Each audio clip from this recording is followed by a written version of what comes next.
ঈদ মুবারক। আমরা যখন ছোট ছিলাম ঈদগায় নামাজ পড়তে যেতাম, নামাজ শেষে চটপটি অথবা পাঁপড় ভাজা খেতাম, অথবা ঈদের দিনে 2 টাকা 5 টাকা ঈদ খরচ পেতাম। তার মধ্যে যে আনন্দ লুকায়িত ছিল সেই আনন্দ আজকে আর পাই না, কারণ আমরা প্রয়োজনের পিছনে এতই ছুটেছি যে ভালোবাসার দিকে আর আমরা নজর দিতে পারি।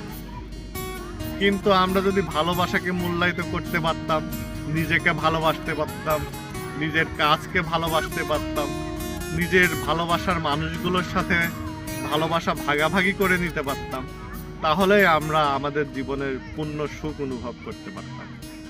তাই আজকের এই ঈদের দিনে সকলের প্রতি আমার নিবেদন, আসুন আমরা নিজেকে ভালোবাসি, ভালোবাসার মানুষগুলোর সাথে ঈদ ভাগাভাগি করে নিই। সকলকে আবার ঈদ মোবারক।